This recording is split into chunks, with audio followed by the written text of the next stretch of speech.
सबसे पहला है कार्टेशियन कर्व। अब देखो कार्टेशियन कर्व के लिए आपको मैं हमेशा बोलता हूँ कि एक ट्रिक याद रखो। एक ट्रिक हमेशा कौन सा याद रखो पता है दोस्तों? सोती थार याद रखो। देखो यहाँ पे प्लीज कमेंट सेक्शन में लिख देना सोती थार, पर याद रखना थार के स्पेलिंग में एच मत लिखना। तो सोती थार अगर आप याद रखोगे तो यहाँ पे दोस्तों S for symmetry, O for origin, T for tangent, I for दोस्तों intersection, T for tangent at other point, A मतलब असिम्प्टोड एंड आर मतलब रीजन ऑफ एब्सेंस। फटाफट आपको याद हो जाएगा। तो ये हमेशा कार्टेशियन कर्व में ये स्टेप्स आपके आने चाहिए। अगर आपको स्टेप्स याद है तो आपकी चीजें फटाफट हो जाएगी। अब देखो दोस्तों सिमेट्री, सिमेट्री में बहुत अच्छा है। आपको क्या करना है? इवन और ऑड चेक करना है। अगर समझो y का पावर अगर समझो इवन है, फॉर एग्जांपल यहाँ पे देखो एक कर्व का इक्वेशन है, इसमें y का पावर इवन है तो हमारा कर्व x एक्सिस को सिमेट्रिक होगा। अगर x का पावर अगर समझो यहाँ पे ऐसा है 4by, x का पावर अगर इवन है तो हमारा y एक्सिस, अगर सपोज दोनों का पावर इवन है तो हमारा x एंड y दोनों एक्सिस से हमारा कर्व क्या होगा दोस्तों? सिमेट्रिक होगा। देन ओरिजिन है, ओरिजिन अगर सपोज इसके अंदर मैंने देखो ये जीरो यहाँ पे अगर मैंने पुट किया y की जगह पे, x की जगह पे जीरो पुट किया और अगर मुझे ऐसा मिला तो समझो हमारा कर्व कहाँ से पास हो रहा है दोस्तों? ओरिजिन से। बहुत ही अच्छे तरीके से सब चीज़ें मैं यहाँ पे आपको बता रहा हूँ। कम से कम टाइम में आपका पूरा का पूरा रिवीजन करके दे रहा हूँ, इसलिए मैं यहाँ से चीज़ें बता रहा हूँ और बहुत अच्छे से ये सब चीज़ें आपके दिमाग में बैठती जाएगी। अब दोस्तों ये तीसरा जो पार्ट है दोस्तों पॉइंट ऑफ इंटरसेक्शन का, पर मैं हमेशा बोलता हूँ कि इसके बाद तुरंत आपको इस पॉइंट पे जाना चाहिए, टेंजेंट एट ओरिजिन। अगर दोस्तों ओरिजिन से हमारा कर्व पास हो रहा है तो टेंजेंट एट ओरिजिन एग्जिस्ट होगा, अदरवाइज नहीं होगा। और हमें क्या करना है यहाँ पे लोवेस्ट डिग्री टर्म जो है उसको इक्वल टू लेके जीरो लेना है। जैसे अगर समझो इसके अगर मैं बात करूँ तो देखो y का डिग्री 2 है, x का डिग्री 1 है, तो दोस्तों हमें ये लोवेस्ट डिग्री लेके हमें क्या करना है? जीरो पुट करना है। मतलब जैसे 4ax which is equal to मैं जीरो पुट करूंगा, then x equal to answer कितना आएगा दोस्तों? हमारा जीरो। और x इक्वल टू जीरो किसका है? ये x इक्वल टू जीरो दोस्तों y एक्सिस का इक्वेशन है, मतलब y एक्सिस हमारा क्या होगा दोस्तों? टेंजेंट। अब दोस्तों ये होने के बाद नेक्स्ट हम पॉइंट ऑफ इंटरसेक्शन निकालेंगे। बहुत ही सिंपल सा है। इसके अंदर हम क्या करेंगे दोस्तों? हम अगर मुझे y एक्सिस पे अगर इंटरसेक्शन चेक करना है तो x equal to zero, x axis पे चेक करना है तो y इक्वल टू जीरो। अब ये होने के बाद दोस्तों अगर इन केस अगर आपने जब पॉइंट ऑफ इंटरसेक्शन निकाला और इन केस आपको कोई ऐसा पॉइंट मिला a,0, ऐसा अगर कुछ आपको पॉइंट मिला तो आपको उस पॉइंट पे चेक करना है ये हमारा टेंजेंट है क्या। तो टेंजेंट एट अदर वाला, अदर पॉइंट वाला कॉन्सेप्ट वहां पे आपको अप्लाई करना है, जिसमें आपको dy/dx फाइंड आउट करना है। और dy/dx फाइंड आउट करना दोस्तों बहुत सिंपल सा है। आपको क्या करना है? फिर ये वाले पॉइंट को इसमें पुट करना है और अगर आपका आंसर इन्फिनिटी आया तो आपका जो टेंजेंट है दोस्तों पैरेलल टू y एक्सिस है, अगर जीरो आया तो पैरेलल टू x एक्सिस है। तो ये पूरा का पूरा स्टेप आपके देखो अब यहाँ पे सिमेट्रिक, ऐसे पूरा का पूरा देखो सिमेट्रिक हो गया, ओरिजिन हो गया, टेंजेंट एट ओरिजिन हो गया, इंटरसेक्शन हो गया, टेंजेंट एट अदर पॉइंट हो गया। अब 2 पॉइंट और बाकी, असिम्प्टोट। असिम्प्टोट में हम क्या करते हैं दोस्तों?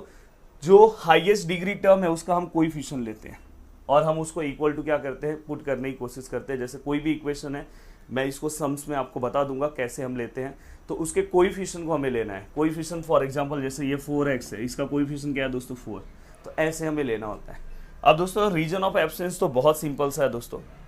जहां पे भी अगर समझो आपका curve symmetrical about x axis है तो दोस्तों आपको क्या करना है? y स्क्वायर इक्वल टू यहाँ पे x वाला टर्म रखना है और x के अलग अलग वैल्यूज यहाँ पे आपको क्या करने हैं दोस्तों? पुट करने। सब फॉर एग्जांपल जैसे कि मेरा कर्व यहाँ पे ड्रॉ है इस एरिया से इस एरिया, समझो यहाँ पे a है, तो मैं क्या करूँगा? यहाँ पे x की जगह पे 2a देखो रख के, अगर 2a रखोगे, अगर सपोज आपका आंसर यहाँ पे माइनस में आ रहा है, सपोज यहाँ पे माइनस आ रहा है, माइनस समथिंग कुछ भी आ रहा है, तो समझ जाना कि यहाँ पे आपका कर्व जो है दोस्तों क्या रहेगा? एब्सेंट होगा। ये हमेशा याद रखना। तो देखो यहाँ पे region for x y square less than zero, curve is absent, x square less than zero, curve is absent. सीधा सिंपल सा फंडा है दोस्तों।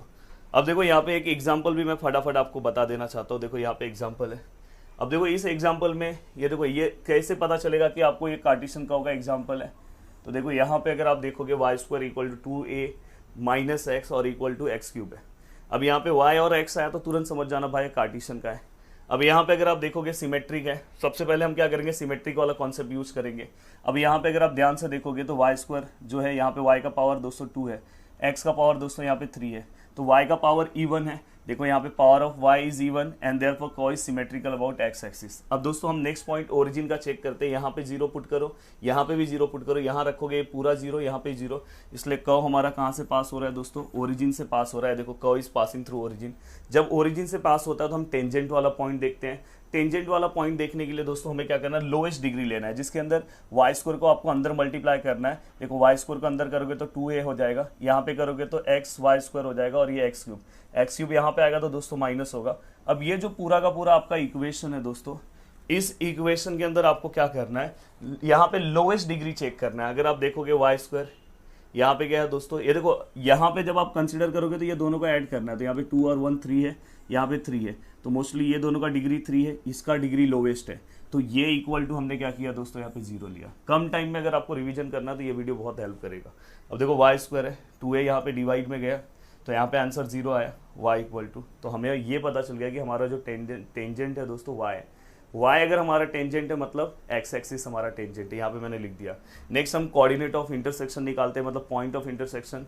हम क्या करेंगे, हमारे इक्वेशन में दोस्तों y को 0 पुट करेंगे।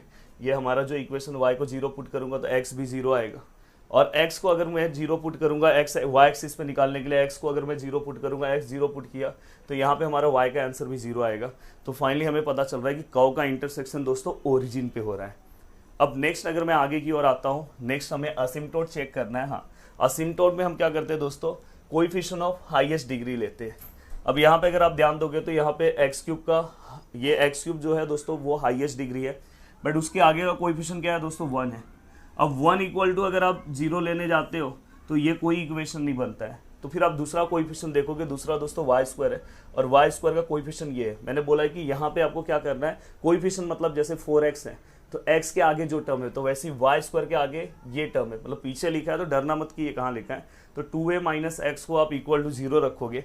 अब 2a माइनस एक्स को अगर आपने इक्वल टू 0 रखा तो यहाँ पे 2a इक्वल टू एक्स आएगा, तो ये अपना क्या आया, एसिम्प्टोट का इक्वेशन आया, और ये हमें x इक्वल टू समथिंग है तो मतलब समझ में आ रहा है कि पैरेलल टू y एक्सिस है। देन हम रीजन ऑफ एब्सेंस चेक करेंगे। रीजन ऑफ एब्सेंस हमेशा कर्व ड्रॉ करने के बाद ही आप चेक किया करो। अब देखो मैं कर्व ड्रॉ कर रहा हूँ, देखो मैंने क्या किया, सबसे पहले ये पूरा कर्व ड्रॉ किया। पहले मैंने क्या किया, असिम्प्टोट को ड्रॉ किया, देखो x इक्वल टू 2a पे ड्रॉ कर दिया। अब मुझे ये पता है कि मेरा, देखो ये अगर असिम्प्टोट है, ये अगर ये पार्ट है, देखो असिम्प्टोट मैंने ड्रॉ किया, और मेरा जो कर्व है दोस्तों वो असिम्प्टोट को इन्फिनिटी में टेंजेंट होगा, तो इसलिए मैंने यहाँ पे इसको थोड़ा सा पैरेलल रखा है। और मुझे ये पता है कि मेरा जो कर्व है दोस्तों, ये देखो यहाँ पे x एक्सिस को टेंजेंट है, देखो x एक्सिस को टेंजेंट है, तो x एक्सिस को अगर टेंजेंट है तो ये कर्व यहाँ से ऐसे टेंजेंट की तरह निकलेगा ऐसे, और अगर वही अगर x एक्सिस को टेंजेंट नहीं होता तो ऐसे जाता। तो यहाँ पे दोस्तों इसको हम क्या करेंगे, इस तरह से ज्वाइन करेंगे, और फाइनल अपना डायग्राम यहाँ पे ड्रॉ हो गया। अब यहाँ पे जो फाइनल डायग्राम आपका ड्रॉ हुआ है, अब दोस्तों आपको क्या करना है, रीजन ऑफ एब्सेंस अगर चेक करना है तो देखो आपने पूरा का पूरा इक्वेशन रखा। अब ये पूरा का पूरा इक्वेशन आपके सामने आया। मैंने बोला कि जब भी अगर आपका कर्व एक्स एक्सिस को सिमेट्रिक होगा तो वाई स्क्वायर इक्वल टू लिया करो, समथिंग आपने ले लिया। अब यहाँ पे आप एक्स के अलग अलग वैल्यूज रखो। फॉर एग्जाम्पल जैसे यहाँ पे 2a से ज़्यादा मैं अगर 3a रखता हूँ, अगर सपोज मैंने यहाँ पे 3a रखा, 3a का अगर आप क्यूब निकालोगे तो समथिंग निकलेगा, बट अगर आप नीचे 3a रखते हो तो 2a minus 3a minus a आएगा दोस्तों, माइनस आया मतलब लेस देन 0 आया। देखो वाई स्क्वायर का आंसर अगर लेस देन 0 आया तो इमेजिनरी मतलब कर्व इज एब्सेंट, तो यहाँ पे भी तो आपको ये पता चला कि अपना जो रीजन है दोस्तों 0 से 2 है। आप यहाँ पे भी चेक कर लेना, यहाँ पे भी आपको कर्व, जैसे यहाँ पे माइनस a इसके अंदर पुट करके देखो, माइनस a का क्यूब अगर निकालोगे तो माइनस a क्यूब होता है, तो यहाँ पे भी तो a पूरा का पूरा कर्व हो गया दोस्तों। अगर आप ऑलरेडी अगर YouTube पे देखोगे तो मैंने इस वाले कर्व का भी वीडियो बना के आपको दिया है, YouTube के ऊपर दिया है, पर अगर आप एप्लीकेशन के ऊपर जाते हो तो मैंने ये वाला एक्स्ट्रा आपको यहाँ पे एप्लीकेशन पे ये वाला भी बताया, सेम इसी टाइप का कर्व है। और साथ में दोस्तों मैंने ये देखो ये सब भी बताया है। यहाँ पे देखो अगर समझो y और x दोनों इवन हो गए, यहाँ पे सॉरी यहाँ पे देखो ये x इवन है, पर इसको आप अंदर मल्टीप्लाई करोगे तो यहाँ पे x क्यूब आएगा, तो मतलब बस y इवन है। तो ये वाला भी यहाँ पे देखो, ये देखो यहाँ पे आपके टेंजेंट इस तरह से रहेंगे, तो देखो ये वाला भी कर्व मैंने पूरा का पूरा एक्सप्लेन किया है एप्लीकेशन के ऊपर। साथ में मैंने ये देखो ये वाला भी डायग्राम कवर करा है, ये वाला किस तरह से ड्रॉ करना है। तो और भी वहाँ पे आपको ऑब्लिक वाला भी मिल जाएगा। तो ऐसे हमने बहुत सारे एग्जांपल, मैंने बोला ना यूट्यूब के कंपैरिजन पे मैंने एप्लीकेशन के ऊपर लिया है, क्योंकि एप्लीकेशन में जो स्टूडेंट आ रहे हैं उनके लिए पूरा का पूरा काम ईजी करके देना मेरा काम है, और यूट्यूब के लिए भी मैं काम कर रहा हूँ।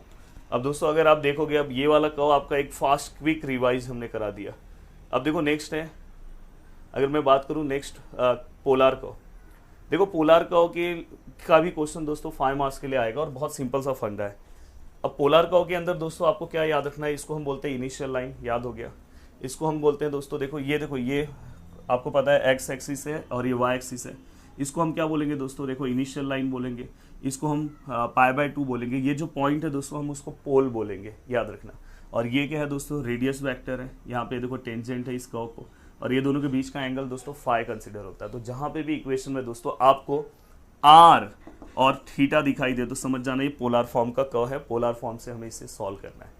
5 से 6 मिनट के अंदर ये वाला भी मैं आपको बता दूंगा, जिससे आपका एक क्विक रिवीजन हो जाएगा। अगर आपने पहले पढ़ा है लास्ट टाइम पे, अगर आप रिवाइज करना चाहते हो तो ये वीडियो आपके लिए बहुत ज़्यादा हेल्प करेगा।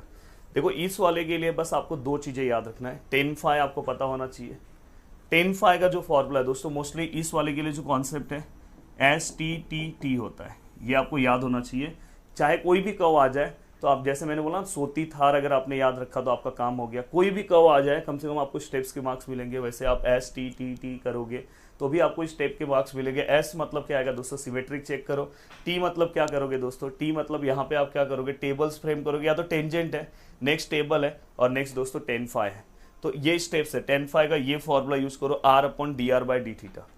अब दोस्तों यहाँ पे अगर आप नेक्स्ट पेज पे आते हो तो देखो, कोई भी अगर मैं लाइन ड्रॉ कर रहा हूँ, अगर समझो R जो है, R का वैल्यू पॉजिटिव है π/4 पे, तो पॉजिटिव वाले वैल्यूज को मैं ऊपर लेता हूँ और नेगेटिव वाले वैल्यूज को नीचे लेता हूँ। π/4 पे अगर A है तो देखो मैंने ऊपर लिया, और R का वैल्यू अगर -A है, समझो ये लाइन है -A है, तो दोस्तों देखो कहाँ पे π/3 पे, तो π/3 वाली ये लाइन है, तो यहाँ से मैं नीचे साइड में लूँगा। तो माइनस वाले वैल्यूज हम नीचे लेते हैं, प्लस वाले वैल्यूज ऊपर लेते हैं।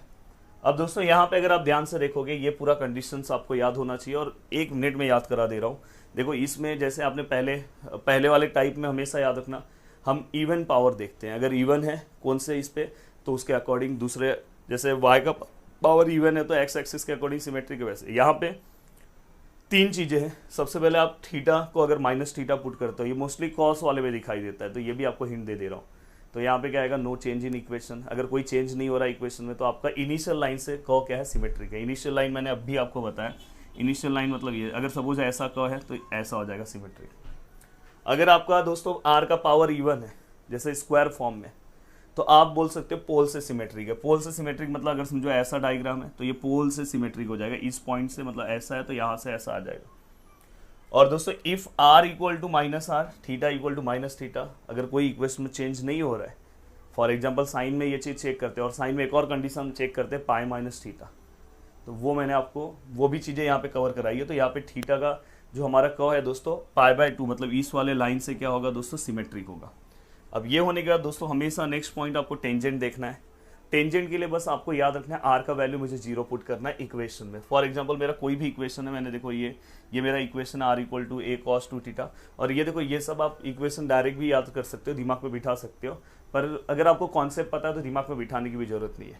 तो यहाँ पे देखो आर का वैल्यू अगर मैं 0 रख रहा हूँ तो a cos 2θ है, a डिवाइड कर रहा हूँ तो यहाँ पे दोस्तों cos 2θ है, cos इनवर्स 0, देखो cos मैं यहाँ पे ले रहा हूँ, cos इनवर्स 0 आ रहा है। cos इनवर्स 0 क्या होता है दोस्तों, π/2, 90 होता है। देन ये 2 यहाँ पे आएगा π/4। तो हमें ये पता चल गया कि π/4 वाली जो लाइन है दोस्तों, वहाँ पे हमारा कर्व जो है वो टेंजेंट फ्रेम करेगा। मतलब समझो ये लाइन है π/4 की, तो हो सकता है कि हमारा कर्व ऐसा कुछ यहाँ पे टेंजेंट फ्रेम करे। नेक्स्ट हम क्या करेंगे दोस्तों, इसके बाद हम टेबल फ्रेम करेंगे, टेबल है, और उसके बाद दोस्तों हम tan phi का वैल्यू लेंगे। तो इस तरह से ये पूरा का पूरा सीक्वेंस है। हाँ, यहाँ पे कुछ बेसिक इन्फॉर्मेशन है, जैसे ये अगर समझो ऐसा अगर आपका इक्वेशन आया 1 + cos 2θ, तो दोस्तों आपका ये देखो ये जो इसका एंडिंग पॉइंट दिखाई दे रहा है पॉजिटिव पार्ट में रहेगा। अगर समझो 1 माइनस आया तो हमेशा याद रखना इसका एंडिंग पॉइंट जो है वो नेगेटिव साइड में रहेगा, और cos आया तो x एक्सिस पे डायग्राम बनेगा। अगर साइन आया तो y एक्सिस पे डायग्राम बनेगा। अगर समझो यहाँ पे देखो साइन थीटा है, y एक्सिस पे डायग्राम बना, प्लस है तो इसका एंडिंग जो है वो पॉजिटिव में होगा। तो आपको पता है कि y का ऊपर पॉजिटिव होता है, y का नीचे नेगेटिव होता है। बस सिंपल सा अगर कोई ऐसा कर्व आया तो आपको डायरेक्ट पता है फाइनल कर्व। देखो ये कर्व भी आपको डायरेक्ट पता है।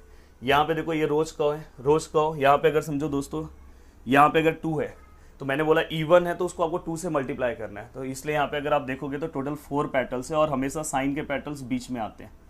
और यहाँ पे अगर आप ध्यान से देखोगे यहाँ पे 3 दिखाई दे रहा है, 3 यहाँ पे अगर दिखाई दे रहा है तो ऑड है, तो ऑड को हम 2 से मल्टीप्लाई नहीं करते, ऑड को हम सेम रखते हैं, मतलब यहाँ पे टोटल 3 है तो 3 पेटल्स होंगे। और दोस्तों अगर समझो यहाँ पे 2 है तो देखो मैंने बोला इवन है, 2 से मल्टीप्लाई करो तो यहाँ पे टोटल 4 पेटल्स है। और याद रखना कॉस के पेटल्स एक्सिस पे रहेंगे, मतलब एक्सिस वाले लाइन पे रहेंगे। वही अगर आप ये सब देखो डायग्राम आपको डायरेक्ट पता रहेगा, साइन का आप लोगे तो यहाँ पे। अब दोस्तों यहाँ पे अगर आप ध्यान से देखोगे, अगर ये है तो ये देखो पहला एक्सिस पे बना है, फिर यहाँ पे। देन इसके बाद दोस्तों अगर हम आगे आते हैं, देखो ये बर्नौलीज लेमनिस्केट का डायग्राम है, तो ये भी आपको एक प्रॉपर डायग्राम पता होना चाहिए। अब चलते हैं दोस्तों यहाँ पे। अब देखो यहाँ पे मेरा पहला डायग्राम है, r equal to a cos 2 theta. मुझे ऑलरेडी पता है कि कॉस 2 थीटा है, तो दोस्तों हमें क्या करना है, शायद दिख रहा है कि नहीं दिख रहा है, कॉस 2 थीटा है तो हमें क्या करना है दोस्तों, 2 का डबल क्या होता है, पर थोड़ा स्क्रीन प्रॉपर कर दूं, 2 का डबल क्या होता है दोस्तों 4। तो यहाँ पे क्या हो जाएगा दोस्तों, टोटल 4 पेटल्स आपको दिखाई देंगे। तो सबसे पहले मैं सिमेट्रिक चेक करूंगा, थीटा की जगह पे माइनस थीटा रखा तो यहाँ पे सेम इक्वेशन आया, नो चेंज है, कोई सिमेट्रिकल अबाउट क्या हो गया दोस्तों, इनिशियल लाइन। देन हम क्या करेंगे, आर का वैल्यू अगर मैं 0 पुट करता हूँ, ए कॉस 2 थीटा है, कॉस यहाँ पे आता है तो कॉस इनवर्स 0 π/2 होता है, 2 यहाँ पे आएगा, π/4 पे हमारा टेंजेंट फ्रेम होगा।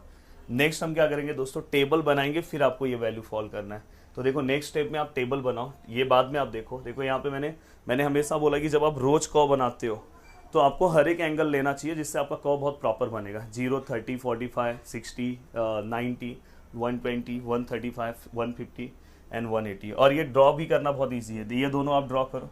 देन 45 का लाइन लो, 135 का, फिर उसके बीच में 30 का, 60 का, यहाँ पे 120 का और 135 का और 150 का। अब दोस्तों ये वैल्यूज मैं कैसे निकालता हूँ, देखो यहाँ पे cos 2 थीटा है, अगर मैं ये थीटा के प्लेस पे 0 पुट करता हूँ और ये सब डिग्री में है तो आपका कैल्सी डिग्री में होना चाहिए। अगर मैं ये रेडियन में लिख रहा हूँ तो आपका कैल्सी रेडियन फॉर्म में होना चाहिए, ये ध्यान रखना। तो यहाँ पे अगर मैं 0 रखता हूँ तो cos 0 आप कैल्सी में देखोगे तो 1 आएगा, 1 इंटू ए आएगा। cos 30 है, 30 मल्टीप्लाई बाई 2 60 होगा, तो आप अपने कैल्सी में cos 60 चेक करना, तो वहाँ पे आपको आंसर दोस्तों 1/2 मिलेगा और उसको आप a से मल्टीप्लाई करोगे तो a/2 हो जाएगा। तो ऐसे आप पूरे के पूरे वैल्यूज निकाल सकते हो। अब दोस्तों देखो नेक्स्ट है, टेबल जैसे ही आप फ्रेम कर लोगे उसके बाद आपको tan phi निकालना है, तो r/dr/d थीटा। r का वैल्यू क्या आएगा दोस्तों, a cos 2 theta, dr/d theta मतलब a cos 2 थीटा का आपको क्या करना है, डेरिवेटिव लेना है। a का सेम रहेगा, cos का डेरिवेटिव क्या आएगा दोस्तों, माइनस साइन 2 थीटा। तो देखो यहाँ पे cos का साइन 2 थीटा, और मैंने हमेशा बोला कि थीटा के पहले जो टर्म रहेगा वो डेरिवेटिव में मल्टीप्लाई होता है। तो यहाँ पे 1 cos 2 थीटा है, यहाँ पे 2 sin 2 थीटा है और समथिंग दोस्तों cos अपॉन साइन। अगर देखो यहाँ पे जो हमारा वैल्यूज है, आप चाहिए तो इसको कॉड भी लिख दो, पर एक सिंपल सा फंडा मैं हमेशा बताता हूँ कि आप हमेशा इसमें जो मैक्सिमम वैल्यूज है उसके ऊपर आप हमेशा टेंजेंट चेक कर लो। जैसे अभी समझो मैक्सिमम वैल्यूज यहाँ पे a दिखाई दे रहा है, a का वैल्यू कितना है, 0 है, तो आप यहाँ पे क्या करो, 0 पुट कर दो। दोनों पे अगर आप 0 पुट करोगे तो आपको पता है साइन cos 0 1 होता है, पर साइन 0 दोस्तों 0 होता है, तो 1/0 इन्फिनिटी आएगा। और जब ये tan phi equal to infinity है, tan वहाँ पे जाएगा तो tan इनवर्स इन्फिनिटी, tan के टेबल में इन्फिनिटी किसका वैल्यू है दोस्तों, π/2 का। और इसमें मोस्ट ऑफ द केसेस में यही चीज़ चलता है, तो इसमें आपको कोई तकलीफ नहीं होना चाहिए। अब दोस्तों यहाँ पे अगर आप ध्यान से देखोगे तो ये पूरा का पूरा मैंने यहाँ पे डिटेल सब कुछ लिख दिया। अब देखो मैं प्लॉटिंग कर रहा हूँ, ए मैं रख रहा हूँ 0 डिग्री पे, a/2 30 पे, देखो a/2 मतलब थोड़ा हाफ, 45 पे 0 है। अब जैसे ही मैंने देखो ये तीनों प्लॉटिंग किया, यहाँ पे है एक a/2 पे, यहाँ पे और एक यहाँ पे, तो फिर मैं आपको पता है ये 45 पे हमारा जो कर्व है दोस्तों टेंजेंट भी है, तो यहाँ से ऐसा ऐसा टेंजेंट, समझो ये 30 वाली लाइन है, ये बीच में 30 वाली लाइन है, देखो ये 45 वाली लाइन है 30 वाली, और 30 पे हमारा क्या हाफ है, तो यहाँ से ऐसा टेंजेंट बनेगा, ऐसा जाएगा, और हमारा कर्व एक्स एक्सिस से सिमेट्रिकल है, तो सेम टू सेम फिगर दोस्तों नीचे आएगा। सेम टू सेम आप क्या करोगे, नीचे भी वही प्लॉटिंग करोगे। नीचे देखो ये तीनों पॉइंट, देखो 60 पे माइनस a/2 है, 60 वाली लाइन दोस्तों ये है, मैंने बोला था माइनस होगा तो आपको नीचे करना है a/2, तो देखो नीचे मैंने हाफ प्लॉटिंग किया है। 90 पे दोस्तों माइनस a है, ये 90 है, तो 90 पे आपको क्या करना है, ऊपर नहीं लेना है, नीचे लेना है, देखो मैंने यहाँ पे लिया है।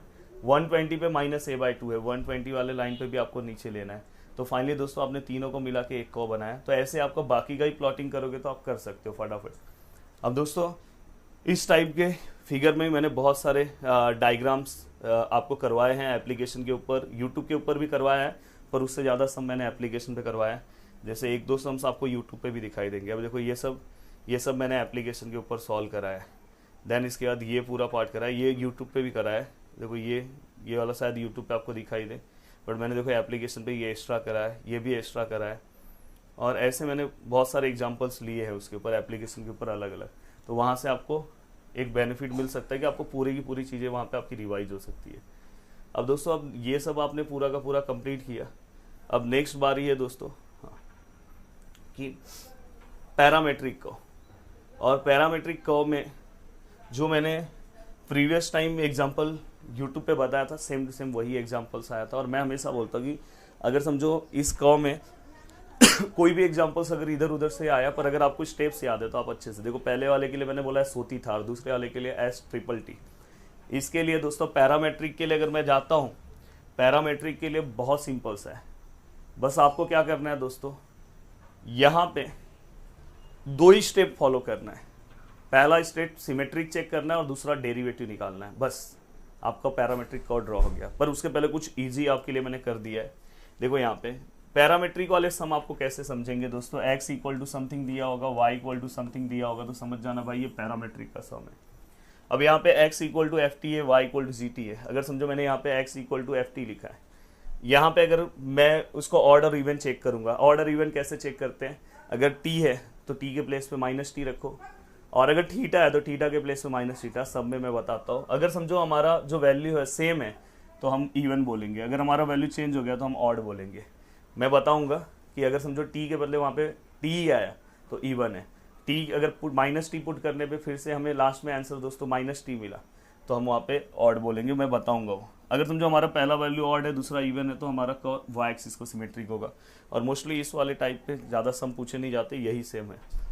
ये बेसिक कॉन्सेप्ट आपको याद रखना है कि अगर समझो 1 आया तो आपका स्लोप 45 डिग्री की तरह रहेगा, -1 आया तो 135, इन्फिनिटी आया तो वाई एक्सिस की तरह रहेगा, और 0 आया तो उस पॉइंट पे एक्स एक्सिस की तरह रहेगा। तो ये याद रखना है। अगर आपका इक्वेशन दोस्तों ऐसे आया x which is equal to 80 square, y equal to 280, तो समझ जाना यहाँ पे t आया तो आपको टेबल फॉर्म करते टाइम t के ये वैल्यूज लेने हैं। बट अगर समझो आपका कर्व दोस्तों अगर x एक्सिस से सिमेट्रिक आया तो आपको 45 का मल्टीपल लेना है, ये याद रखना है। ये अगर आपने कुछ अलग भी लिया तो भी चलेगा, पर ये इससे क्या होता है कि आपका कर्व प्रॉपर ड्रॉ होता है। अगर y एक्सिस आया तो कोई दिक्कत नहीं है, y में आप बस क्या करो 0 लो, 90 लो और 180 लो बस। अब देखो यहाँ पे आपको जो सम है ये सब चीज़ें बहुत बेसिक तरह से मैंने बताया है। जैसे अगर समझो यहाँ पे अगर आप ध्यान से अच्छे से देखोगे तो ये आपका क्या है दोस्तों, इक्वेशन है। यही वाला एग्जाम में पिछले बार आया है, और ये अगर एग्जाम में आया तो बहुत सारे लोग बोलेंगे यार तो ये तो कार्टेशियन है, पर दोस्तों ये इनडायरेक्टली बोला जाता है पैरामेट्रिक कर्व है। इसके 2 पैरामेट्रिक फॉर्म ये है, वो x equal to a cos cube theta, y equal to a sine theta, sine cube theta. तो कहीं पे अगर ये आया तो इसका मतलब आपको ये पता होना चाहिए, अगर नहीं पता है तो पता कर लो। अब दोस्तों यहाँ पे ये इसका फॉर्मेट है कर्व का, डायरेक्ट है। देखो यहाँ पे a0, यहाँ पे 0a, यहाँ पे सेम। पर अगर समझो ये वाला कर्व आया दोस्तों तो इसका फॉर्मेट ये है, बस यहाँ पे चेंजेस क्या हो जाएगा दोस्तों 0 भी। अब यहाँ पे ये वाले कर्व को आपको कैसे याद रखना है, ये देखो इस टाइप का अगर कोई भी कर्व आया तो आपको डायरेक्ट ड्रॉ करने आना चाहिए। अब देखो यहाँ पे मैंने क्या बोला, अगर सेम साइन है तो अप कर्व बनेगा, मतलब ये देखो ये जो है ये अप पोजीशन में आ जाएगा, अप पोजीशन में ऐसा। पर अगर डिफरेंट है, जैसे यहाँ पे प्लस माइनस डिफरेंट है, तो हमारा कर्व क्या हो जाएगा दोस्तों, डाउन पोजीशन में आ जाएगा ऐसा। अब दोस्तों यहाँ पे अगर देखो, ये देखो दोनों प्लस है, दिखाई दे रहा है दोनों प्लस है, तो दोनों प्लस है तो मैंने क्या बोला है कि हमारा जो कर्व है दोस्तों दोनों अगर सेम साइन है, प्लस मतलब दोनों सेम है, तो अप पोजीशन में आएगा। तो देखो अप पोजीशन में। और अगर आप ध्यान से देखोगे दोनों डिफरेंट है तो डाउन पोजीशन में। अगर यहाँ पे अगर आप ध्यान से देखोगे तो दोनों यहाँ पे क्या दिख रहे हैं दोस्तों, डिफरेंट है, तो हमारा डाउन पोजीशन में। दोनों सेम है तो अप पोजीशन में। और एक चीज़ ध्यान रखना, यहाँ पे अगर साइन का अगर साइन देखोगे तो दोस्तों प्लस है, तो ये वाला जो लाइन है दोस्तों ओरिजिन वाला वो बीच में से जाएगा। अगर ये देखो साइन प्लस है तो ओरिजिन बीच में से जाएगा। पर अगर सपोज यहाँ पे अगर आप देखोगे साइन का सिंबल देखोगे तो माइनस है, तो दोस्तों ये वाला जो है कॉर्नर से पास होगा। तो ये अगर आपको बेसिक इन्फॉर्मेशन है तो आपकी चीज़ें हो जाएगी। अब देखो ये दोस्तों यहाँ पे फर्स्ट क्वेश्चन है, ट्रेस दी कर्व, समथिंग यहाँ पे कर्व है, इसका मतलब हमें पता ही है। अब ये देखो मैंने यहाँ पे लिखा है समथिंग, मैं पहला चेक करूँगा कि ये सिमेट्रिकल अबाउट क्या है, पहले ऑड और इवन चेक करूँगा। तो थीटा के प्लेस में माइनस थीटा रखा, इक्वेशन में कोई चेंजेस नहीं आया, कॉस में माइनस थीटा का वैल्यू वही रहता है। तो सेम दोस्तों यहाँ पे x which is equal to x रहा। अगर मैंने यहाँ पे माइनस थीटा रखा तो सेम अगर मैं यहाँ पे देखूंगा तो मेरे इक्वेशन में कोई यहाँ पे माइनस, हाँ साइन में माइनस आगे आ जाता है, तो देखो यहाँ पे माइनस y हो गया। तो मैंने बोला था अगर सेम रहा तो इवन है, माइनस में आया तो ऑड है, तो इवन ऑड मिला, तो हमें समझ में आया कि एक्स एक्सिस से हमारा डायग्राम सिमेट्रिक है। फिर मैंने बोला था नेक्स्ट स्टेप बस आपको डेरिवेटिव लेना है, D Y by D X मतलब D Y by D theta D x by D theta, ये आपने 12th क्लास में किया है। अगर समझो टी के टर्म में तो d Y by d t d x by d t. अब यहाँ पे आप क्या करोगे दोस्तों, इसको सॉल्व करने की कोशिश करोगे। अब देखो यहाँ पे ए है, ये देखो इसका डेरिवेटिव निकालोगे, ए लिखा, इसका क्या आएगा 3, यहाँ पे क्या होगा दोस्तों, पहले डी वाई ये वाले का लोगे, ए लिखा 3 लिखा, साइन थीटा लिखा, 3 माइनस 1 करेंगे तो 2 आएगा, और साइन यहाँ पे बैड फंक्शन है, फिर से कॉस थीटा। वैसे नीचे का डेरिवेटिव लिया, अब नीचे का डेरिवेटिव लेने का जो जो कैंसिल टर्म हो रहा है कैंसिल किया, साइन और कॉस एक बचा तो 10 आएगा। अब दोस्तों इसके बाद हम टेबल फ्रेम करेंगे, टेबल हमने फ्रेम किया, और हमारा कॉ दोस्तों एक्स एक्सिस से सिमेट्रिक था, तो हमने 45 का मल्टीपल लिया। अब 45 का मल्टीपल लेने के बाद इसके अंदर हमने एक्स के वैल्यूज पुट किए, तो हमें ये सभी वैल्यूज मिले। हाँ याद रखना अभी रेडियन फॉर्म में है, तो रेडियन फॉर्म आपकी कैलसी को कर दो, या तो इसको डिग्री में लिखो तो फिर डिग्री में सॉल्व करना। अब यहाँ पे ये y है, अब y के सभी वैल्यूज पुट करो तो आपको ये आंसर मिलेगा। हाँ अब d Y by D x का वैल्यू क्या था दोस्तों, -10 थीटा, पीछे हमने निकाला था। तो आप क्या करो, 0 वहाँ पे पुट करो, 10 की जगह आपको ये मिलेगा, π/4 पुट करो, 1 मिलेगा, पर माइनस है तो -1, ये सभी वैल्यूज यहाँ से आपने निकाल दिया। अब डायग्राम ड्रॉ करना आपके लिए बहुत ईजी है। अब देखो दोस्तों डायग्राम किस तरह से मैंने ड्रॉ किया। पहला पॉइंट a,0 है, a,0 दोस्तों यहाँ पे आएगा। दूसरा पॉइंट दोस्तों 0.35 0.35 मतलब x का भी 0.35 y का तो यहाँ पे आया। तीसरा पॉइंट दोस्तों 0a मतलब y का a मतलब यहाँ पे आया। चौथा पॉइंट दोस्तों देखो x माइनस में और y प्लस में, तो यहाँ पे आया। पूरा डिटेल में मैंने जो मेरे वीडियोस बनाए हैं एप्लीकेशन पे, ये वाला शायद यूट्यूब पे ही बनाया, तो वहाँ पे अच्छे से मैंने ड्रॉ करके सब बताया। ये 1 शॉट वीडियो इसलिए यहाँ पे डायरेक्ट बता रहा हूँ। अब यहाँ पे -a 0 है तो यहाँ पे ये आया। अब यहाँ पे क्या होगा दोस्तों, अगर आप ध्यान से अच्छे से अगर आप देखने की कोशिश करोगे तो यहाँ पे देखो टेंजेंट देखो, यहाँ पे 0 है, 0 मतलब मैंने बोला था एक्स एक्सिस हो गया। यहाँ पे -1 है, -1 मतलब मैंने क्या बोला था 135, ये वाली लाइन ऐसे आएगी। ये क्या आएगा इन्फिनिटी मतलब y एक्सिस ऐसा आएगा इस पॉइंट पे। यहाँ पे 1 मतलब 45 और यहाँ पे 0 मतलब x एक्सिस। और फिर फाइनली देखो अगर ये ऐसा है, ये ऐसा है, ये ऐसा है, तो यहाँ पे से ऐसा टेंजेंट ऐसे पास होगा, और सेम फिर यहाँ से टेंजेंट, और ये एक्स एक्सिस और सिमेट्री के सेम डायग्राम नीचे आएगा। तो इस तरह से आपका पूरा का पूरा कर्व यहाँ पे ड्रॉ होता है। आपको हर एक कर्व का आइडिया आ गया दोस्तों। ये 0 to π/2 है, तो इस टाइप के क्वेश्चंस को हम क्या कर सकते हैं दोस्तों, हम यहाँ पे रिडक्शन फॉर्मूला अप्लाई कर सकते हैं। तो मोस्टली रिडक्शन फॉर्मूला जो है 0 to π/2 के लिमिट पे अप्लाई होता है। जहां पे कॉम्प्लेक्स इंटीग्रेशन होते हैं तो दोस्तों वहां पे हम इस फॉर्मूले से उसे बहुत इजी तरीके से क्या कर सकते हैं, सॉल्व कर सकते हैं। चलो 1 by 1 हम स्टार्ट करेंगे तो आपको पता चल जाएगा। अब देखो इस टॉपिक में अगर आप देखोगे तो बहुत सारे फॉर्मूलेज हैं और समझ में नहीं आता कि सर फॉर्मूलेज को कैसे सॉल्व करें। तो यहाँ पे मैं फॉर्मूले भी आपको बताऊंगा, ट्रिक्स भी बताऊंगा, और ये भी बताऊंगा कि आपके एग्जाम के लिए क्या क्या इंपॉर्टेंट है। तो दोस्तों यहां पे सबसे इंपॉर्टेंट जो सबसे पहला जो फॉर्मूला है दोस्तों वो है, यहां पे आपको दिख रहा होगा 0 to π/2 और sine raise to n x dx आपको दिखाई दे रहा होगा। अब यहां पे इस टाइप का अगर कभी भी क्वेश्चन आया साइन वाला, इसे हमेशा याद रखना साइन वाला, तो आपको इसका आंसर क्या लेकर आना है। इसके लिए फॉर्मूले हैं, फॉर्मूले सर याद नहीं होते, सर कॉलेज में नहीं समझ में आया, तो देखो अभी मैं आपको फॉर्मूले चुटकी में याद कराता हूं, बाद में आप फॉर्मूले भी मत याद रखना, डायरेक्ट आप आंसर लिखोगे। चलो यहाँ पे देखो, अब देखो यहाँ पे कैसे आपको याद रखना है। आप सबसे पहले याद रखना, यहाँ पे n है तो n लिखा, फिर 1 1 कम करते जाओ, n-1, फिर देखो यहाँ पे मैं आया, नीचे फिर से आया n-2, फिर n-3, फिर n-4, फिर n-5 और सो ऑन, मतलब इसी तरह से दोस्तों चलता रहेगा। और जैसे अगर आप समझो कहीं पे जा रहे हो और अगर रेड सिग्नल आया तो आपको क्या करना होगा, रुकना होता है। तो वैसे ही दोस्तों यहाँ पे अगर आपके क्वेश्चन में आप इस तरह से सॉल्व करते जा रहे हो, देखो ये n-5 के बाद भी आप आगे सॉल्व करते जाओ। बट अगर वहां पे 2/3 और 1/2 आया, अगर ये इसमें से अगर दोनों में से कोई एक वैल्यूज आया, आपको तुरंत क्या करना है दोस्तों, रुक जाना है। अब ये पूरा जैसे ही आपने सॉल्व किया तो इसमें आपको कोई टर्म को मल्टीप्लाई करना है, जिसे मैं समझो स्मॉल लेटर p से डिनोट कर रहा हूं। p क्या मल्टीप्लाई होगा, p मल्टीप्लाई होने के दो केस होंगे। एक बार दोस्तों p जो मल्टीप्लाई होगा π/2 और एक बार p जो मल्टीप्लाई होगा दोस्तों 1 होगा। π/2 कब होगा दोस्तों, जब हमारा n जो है वो क्या है, इवन है। अब इवन क्या होता है, देखो बाजू में लिख दिया हूं, सब चीजें यहां पे बताऊंगा। अगर लास्ट में 0 2 4 6 8 है तो उसे हम इवन बोलेंगे। अगर हमारा n ऑड है तो हम किससे मल्टीप्लाई करेंगे दोस्तों, 1 से। तो ये तो रूल वाइज मैंने फॉर्मूले वाइज सब चीजें बता दी, पर इसका भी जरूरत नहीं है, इसका भी जरूरत नहीं है दोस्तों। दिखाता हूं कैसे। अगर सपोज आपको ऐसे 0 to π/2 आता है और यहाँ पे लिखा रहता है दोस्तों फाइ x dx लिखा है, करना क्या है आपको, 1 2 3 आता है ना आपको, जरूर देखना।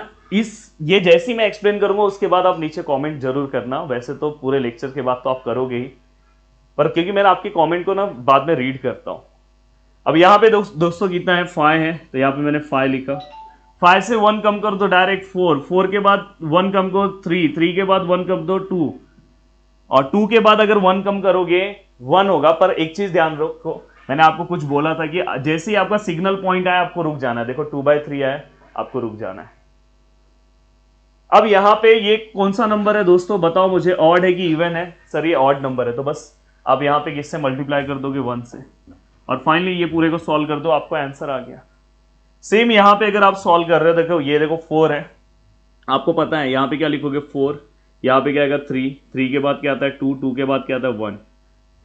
ध्यान से 1/2 आया, तुरंत आपको रुक जाना है। बट इसमें एक्स्ट्रा टर्म क्या मल्टीप्लाई होगा दोस्तों, π/2, क्योंकि ये जो 4 है दोस्तों इवन है। अगर इवन है तो एक्स्ट्रा टर्म π/2, अगर इवन नहीं है तो एक्स्ट्रा टर्म 1/2 हो गया।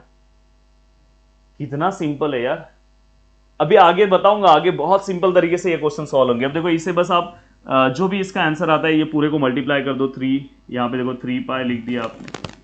अगर नीचे आप मल्टीप्लाई कर रहे हो 2 2 जा 4, 4 4 जा 16, ओमकार सर सही है ना, 4 2 जा 8, 8 2 जा 16। अब दोस्तों यहां पे मैं एक और क्वेश्चन ले रहा हूं, 0 to π/2, और मैं यहां पे दोस्तों लिख रहा हूं साइन 7x dx। अब देखो अगर मैंने अब फॉर्मूले का मैं यूज ही नहीं कर रहा हूं, बिना फॉर्मूले का यूज किए मैं क्वेश्चन सॉल्व कर रहा हूं। ये देखो यहां पे 7 है, देखो मैं यहां नीचे से स्टार्ट करूंगा, ये याद रखना, 7, 7 के बाद क्या आता है 6, 6 के बाद क्या आता है 5, 5 के बाद क्या आता है 4, 4 के बाद 3, 3 के बाद 2, मिल गया ना, 2/3 मिला, तुरंत क्या करना है, रुकना है। अब दोस्तों यहाँ पे 7 है, ऑड नंबर है, तो 1 से मल्टीप्लाई करो, नहीं भी करोगे ना तो भी चलता है। अब ये पूरे को मल्टीप्लाई कर दो, देखो अगर कहीं पे कोई डिवाइड होता है, देखो 3 1 जा 3 2 जा। अब अगर आप ऊपर मल्टीप्लाई करते हो 2 2 जा कितना होता है 4, 4 4 जा कितना होता है 16, 7 5 जा कितना होता है 35, हो गया। तो दोस्तों इस तरह से अब मैं आपको फॉर्मूला भी बता दे रहा हूं कि मैंने ये फॉर्मूले वाइज ही किया है, नहीं तो आप बोलोगे सर अलग किया है। ये देखो दोस्तों ये n है, यहाँ पे देखो 4 है, देखो n मतलब 4 सेम लिखा, फिर n-1, 4 - 1 कितना हो गया दोस्तों 3 हो गया, फिर n-2 मतलब 4 माइनस, यहाँ पे मैंने 2 किया, देखो यहाँ 4 - 2 कितना है 2, बाद में n-3, 4 - 3 किया, यहाँ पे कितना है 1 हो गया। और ये 4 इवन नंबर था इसलिए π/2। तो अगर आप फॉर्मूले वाइज जाना चाहते हो वैसे भी जा सकते हो, या तो मेरा ट्रिक वाइज भी जा सकते हो। वैसे अगर समझो आप इसके लिए जा रहे हो तो देखो यहाँ पे क्या है दोस्तों 7 है, यहाँ पे n-1 करोगे तो आप कितना आएगा दोस्तों 7 - 1 कितना आएगा 6 आएगा, देन 7 - 2 कितना आएगा दोस्तों 5, 7 - 3 कितना आएगा 4। अब इसके बाद 7 - 4 अगर आप करते हो, अगर देखो मैं 7 में से अगर 4 माइनस करता हूँ 3 आया, 7 में से अगर मैं 5 माइनस किया तो 2 आया। तो इस तरह से हमने ये क्वेश्चन भी सॉल्व कर दिया। तो इस तरह से आप कोई भी क्वेश्चंस को बहुत इजी तरीके से क्या कर सकते हो दोस्तों, सॉल्व कर सकते हो। मैं आपको एक क्वेश्चन दे रहा हूं कि प्लीज अगर आप नीचे कमेंट करके मुझे बताओगे तो मुझे बहुत अच्छा लगेगा। इसमें मैंने फाइ नहीं दिया, फाइ दिया है 3x dx, एक ये दे रहा हूं और साथ में एक 9 दे रहा हूं। प्लीज ये 2 क्वेश्चन का आंसर आपको बताना है, जिससे मुझे भी अच्छा लगेगा कि कौन से बच्चे बहुत अच्छे तरीके से चीजों को कवर कर रहे हैं। अब चलते हैं आगे दोस्तों। अब देखो यहाँ पे आपको कॉस वाली चीजें दिखाई दे रही है, कॉस वाली चीजों में कुछ अलग नहीं है, सेम वही है।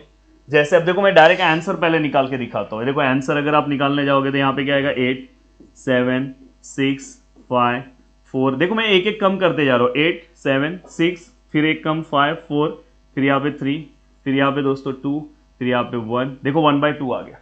1/2 या तो 2/3 मिला तुरंत रुक जाने का, 1/2 मिला रुक जाना है। अब ये पूरे को मल्टीप्लाई कर दो, आपका आंसर आ गया। वैसे सेम आप कर सकते हो दोस्तों, यहाँ पे देखो यहाँ पे क्या आएगा नीचे 3, 3 के बाद क्या आएगा दोस्तों यहाँ पे 2, देखो यहाँ पे आप आगे जाने की आपको जरूरत ही नहीं है। एक और चीज यहाँ पे दोस्तों 8 है, इवन नंबर है तो आपको फाइनली किससे मल्टीप्लाई करना होगा π/2 से। यहाँ पे दोस्तों 3 है, ऑड नंबर है, तो फाइनली आपको किससे मल्टीप्लाई करना होगा 1 से। तो इसके लिए मैं कोई नया फॉर्मूला आपके लिए लिख ही नहीं रहा हूँ, सेम जो साइन वाला फॉर्मूला था वही फॉर्मूला है, बस आपको इस तरह से यहाँ पे क्या करना है, याद करना है। तो उसके लिए मैं हमेशा सोचता हूँ कि मेरे स्टूडेंट को कितना बर्डन कम कर दूं, सेम फॉर्मूला वही है, सेम वही तरीके से आप इसे भी सॉल्व कर सकते हो। अब चलते हैं आगे दोस्तों। अब यहां पे sine raise to m x दिखाई दे रहा है, cos raise to n x दिखाई दे रहा है, और यहां पे something sine raise to m दिखाई दे रहा है, और कॉज रेस टू एन दिख रहा है। अगर इस टाइप से अगर कभी भी क्वेश्चन आता है तो आपको क्या करना है, देखो मैंने सबसे पहले यहाँ पे 3 ब्रैकेट बनाया, ऐसा ब्रैकेट बना लेना है, और आपको क्या करना है दोस्तों, यहां पे देखो m -1, बाद में m ऑड याद रखना, ऑड नंबर, 1 के बाद ऑड नंबर कौन सा आता है 3, सो ऑन, और लास्ट में सिग्नल कौन से पे रुकेगा दोस्तों, 2 और 1 पे। अगर आपके आंसर में यहाँ पे 2 आ गया या 1 आ गया, तुरंत आपको रुक जाना है। वैसे सेम यहाँ पे n पे भी वही करना है, ऑड नंबर से, देखो n -1, n -3, n -5, आप वैसे ही लेते जाओ, और फाइनली 2 और 1 अगर आता है तुरंत आपको क्या करना है, स्टॉप करना है। और सेम यहाँ पे जब नीचे आओगे ना दोस्तों, तो बेस कैसा मजबूत होना चाहिए, तो दोनों को पहले प्लस कर लो। तो यहाँ पे पहला नंबर क्या आएगा, m + n, दूसरा नंबर क्या होगा दोस्तों, यही जो आपने प्लस किया है उसमें से अब इवन नंबर को आप माइनस करते जाओ। पहला इवन नंबर 2 से स्टार्ट करो, फिर दोस्तों ये देखो यहाँ पे 4, ऐसे आप सो ऑन करते जाओगे। इसका भी लास्ट पॉइंट क्या है, 2 और 1। तो जैसे वहां पे 2/3 या 1/2 आ रहा था, वैसे इसका लास्ट पॉइंट क्या है, 2 और 1। तो यहाँ पे आपका ये क्वेश्चन क्या हो जाएगा दोस्तों, रुक जाएगा। अब देखो यहाँ पे अगर आप बहुत अच्छे से देखोगे तो यहाँ पे आपको दिख रहा होगा, देखो सेम उसी टाइप का क्वेश्चन है, लिमिट भी 0 to π/, मतलब यहाँ पे 0 to π/2 है। तो यहाँ पे आप क्या करोगे, देखो m का वैल्यू मेरा क्या हो गया दोस्तों, 3 हो गया, और n का वैल्यू मेरा क्या हो गया दोस्तों, 4 हो गया। मैं क्या करूंगा, देखो यहाँ पे मैं ब्रैकेट बना रहा हूँ आपके समझने के लिए, वैसे आप 1-2 बार बनाओगे, बाद में नहीं भी बनाओगे तो भी चलेगा, आपको समझने के लिए। अब देखो यहाँ पे पहला नंबर हम क्या करेंगे, m -1 लेंगे, m डायरेक्ट नहीं लिखेंगे, -1 लेंगे, मतलब 3 - 1 अगर मैं ले रहा हूँ, 3 - 1 अगर मैं ले रहा हूँ, तो यहाँ पे फाइनली आंसर कितना आएगा दोस्तों, 2। और मैंने क्या बोला है कि जब भी अगर 2 आता है तो वहीं पे भाई रुक जाओ, क्योंकि आपके आंसर में अगर 2 और 1 आया तो रुक जाना है, तो मतलब इसके आगे तो आपको करना ही नहीं है सॉल्व। अब फिर डायरेक्ट अब इसके ऊपर आ जाओ, n के ऊपर आ जाओ, n -1 मतलब 4 - 1 कितना होगा, 3। अभी भी सिग्नल आया नहीं है भाई, चलना है। फिर से आपको क्या करना है, n -3 करना है, n -3 करना है, मतलब n आपका कितना है दोस्तों, 4 है, 4 में से आपको 3 को माइनस करना है, तो आंसर कितना है दोस्तों, 1। 1 हमारा सिग्नल पॉइंट है, हम रुक जाएंगे। अब नीचे क्या करना है दोस्तों, सबसे पहले दोनों को प्लस करना है, तो दोनों का प्लस कितना हो गया, 7, 3 + 4 7। अब +7 जो है उसमें से पहले 2 को माइनस कर दो, तो आंसर कितना हो गया दोस्तों, 5। फिर से उसके अंदर 4 से माइनस कर दो, देखो यहाँ पे दिख रहा है, इवन नंबर से माइनस करते जाओ, फिर आपको कितना दिख रहा है, देखो यहाँ पे 7, मतलब समझ में आ रहा है ना, ये दोनों का प्लस, उसे सेम टू सेम लिख दिया, फिर उस प्लस में 2 से माइनस कर दो, 5 हो गया, फिर उसी प्लस में 4 से माइनस कर दोगे। अब देखो 7 में से अगर मैं 4 से माइनस करूंगा तो 3, 2 कम करते जाओगे तो भी समझेगा। देन इसके बाद दोस्तों फिर से उसी प्लस में, अब देखो 2 हो गया, 4 हो गया, अब 6 ले लो, तो आंसर कितना है, 1।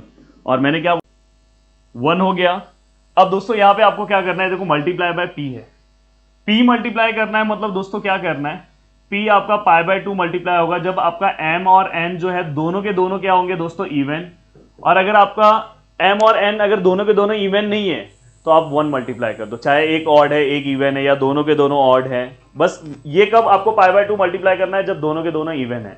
तो आप यहाँ पे देखो दोनों के दोनों इवन है क्या, नहीं है, तो फाइनली यहाँ पे π/2 मल्टीप्लाई होगा क्या, नहीं होगा, तो यहाँ पे 1 ही रहेगा। अब फाइनली अगर मैं इसे सॉल्व करूँ तो सॉल्व करते टाइम ये 2 होगा, 3 1 जा क्या होगा, 3 होगा। अब देखो यहाँ पे 7 3 जा कितना होगा, या तो चलो ये पूरा लिख दे रहा हूँ, 7 5 3 लिख रहा हूँ, 1 लिखने की जरूरत नहीं है, 3 3 कैंसिल हो गया, 2/35। तो यहाँ पे हमने पूरा का पूरा पार्ट कंप्लीट कर दिया बहुत अच्छे तरीके से। आगे अब दोस्तों यहाँ पे कुछ बेसिक चीजें जो आपको पता होनी चाहिए, और मैं आपको ये भी बोल दूं कि अगर ये नहीं भी पता है ना आपको, तो भी आपको बहुत बड़ा नुकसान नहीं होगा, बट कोई क्वेश्चन अगर थोड़ा सा घुमा के आया तो इसलिए आपको ये चीजें पता होनी चाहिए, और पूरी की पूरी चीजें मैं आपको याद भी करवा दूंगा। देखो दोस्तों 0 to π है, पर हमेशा हमारा इंटरवल कहां से कहां तक जाता है, 0 to π/2। अगर इस फॉर्मेट में अगर कोई भी क्वेश्चन दिया हुआ है इस फॉर्मेट में, तो आप इस फॉर्मेट में उसे कन्वर्ट कर सकते हो, बस ये याद रखना। तो यहाँ पे क्या बोला है, for all value of n, मतलब यहाँ पे कुछ भी वैल्यूज होगा चलेगा, ऑड इवन का यहाँ मैटर नहीं है। आप डायरेक्ट इसे आप इस फॉर्म में कन्वर्ट कर सकते हो। अगर कभी भी आपका क्वेश्चन 0 to पाई है, पर हम हमेशा अपना जो रिडक्शन फॉर्मूला है 0 to π/2 पे अप्लाई करते हैं, तो आप तुरंत लिखोगे। और कहीं पे भी अगर आपको 0 to पाई दिखा तो यहाँ मल्टीप्लीकेशन में हमेशा याद रखना 2 आएगा।